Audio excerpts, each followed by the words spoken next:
नमस्कार। आज हम एक काफ़ी प्रेरणादायक सफ़र पर नज़र डाल रहे हैं। इसका आधार एक प्रेरक भाषण के कुछ अंश हैं जो नरेंद्र मोदी जी के जीवन के संघर्ष और सफलता को दिखाते हैं। मतलब नरेंद्र मोदी संघर्ष से सफलता तक। इन अंशों में जो खास बात लगती है वो ये कि कैसे कोई बिल्कुल साधारण सी शुरुआत करके भी असाधारण ऊंचाइयों तक पहुंच सकता है। तो चलिए इस कहानी के जो मुख्य बिंदु हैं और इससे क्या सीख निकलती है उसे जरा समझने की कोशिश करते हैं। हाँ, तो कहानी शुरू होती है उनके जन्म से। 17 सितंबर 1950 वडनगर, गुजरात में।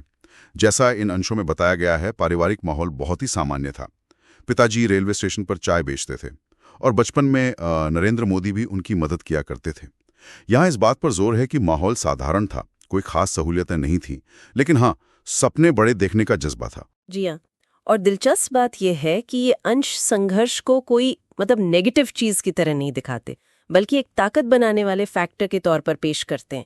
ऐसा लगता है कि भी मुश्किल हालात थे, लेकिन उनको बाधा नहीं माना, उनसे प्रेरणा ली। और शुरुआती जीवन में राष्ट्रीय स्वयंसेवक संघ यानी आरएसएस उससे जुड़ने और जमीनी स्तर पर काम करने का भी जिक्र है। इससे उनके सफर का एक अहम हिस्सा बताया गया है। बिल्कुल, जमीन से जुड़कर काम करने का अनुभव, जैसा इन भाषण के अंशों में लगता है। फिर कहानी आगे बढ़ती है उनके नेतृत्व वाले दौर की तरफ। गुजरात के मुख्यमंत्री बनने का जिक्र आता है और साथ ही वो नारा, सबका साथ सबका विकास।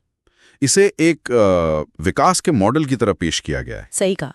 और फिर 2014 में प्रधानमंत्री बनना, इसे उन भाषण अंशों में एक मजबूत इरादे की, एक संकल्प की जीत के तौर पर दिखाया गया है। पूरी कहानी जैसा इन अंशों से पता चलता है, वो एक व्यक्ति के अटूट निश्चय और कड़ी मेहनत के आसपास ही घूमती है। संदेश शायद यही है कि संकल्प हो तो कुछ भी मुमकिन है। हाँ, तो अगर हम देखें कि इस पूरी कहानी से या इन अंशों से क्या खास बातें निकल कर आती हैं। पहली बात तो यही लगती है कि आपकी पृष्ठभूमि क्या है, इससे ज्यादा जरूरी है कि आपकी सोच क्या है। आपकी पारिवारिक स्थिति आपको रोक नहीं सकती, ऐसा दिखाया गया है। जी, और दूसरी अहम बात है परिश्रम और अनुशासन। ऐसा लगता है कि इन अंशों का एक सेंट्रल मैसेज यही है कि लगातार मेहनत और एक डिसिप्लिन्ड लाइफस्टाइल से ही बड़ी सफलता मिलती है। चुनौतियां चाहे कितनी भी हों, इसे जैसे सफलता की एक जरूरी शर्त की तरह रखा गया है। इसके साथ ही हाँ, सपनों की ताकत पर भी बहुत जोर है।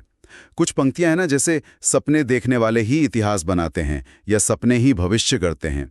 तो ये विचार मजबूत होता है कि सोचना, सपने देखना वो भविष्य बनाने की पहली सीढ़ी है, ऐसा इन अंशों का मानना लगता है। बिल्कुल। और इसी से जुड़ा हुआ है आत्मविश्वास का पहलू।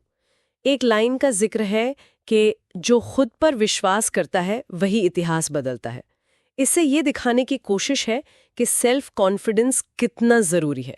ये सिर्फ एक गुण नहीं, बल्कि सफलता की बुनियाद है, ऐसा लगता है इस विवरण के हिसाब से। तो कुल मिलाकर देखें तो इन भाषणों का निचोड़ यही निकलता है कि अगर इच्छा शक्ति मजबूत हो, मेहनत करने का जज्बा हो, तो कोई भी व्यक्ति, चाहे वो किसी भी बैकग्राउंड से आता हो, बड़े से बड़ा लक्ष्य पा सकता है।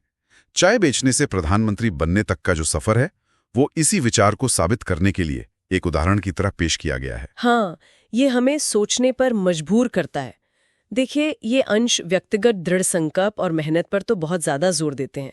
यहाँ पर एक विचार करने वाली बात ये हो सकती है कि किसी भी व्यक्ति की यात्रा में उसके अपने प्रयासों के साथ साथ जो बाहरी परिस्थितियां होती हैं, जो अवसर मिलते हैं, उनकी भूमिका कितनी और कैसी रहती है, इस पर भी सोचा जा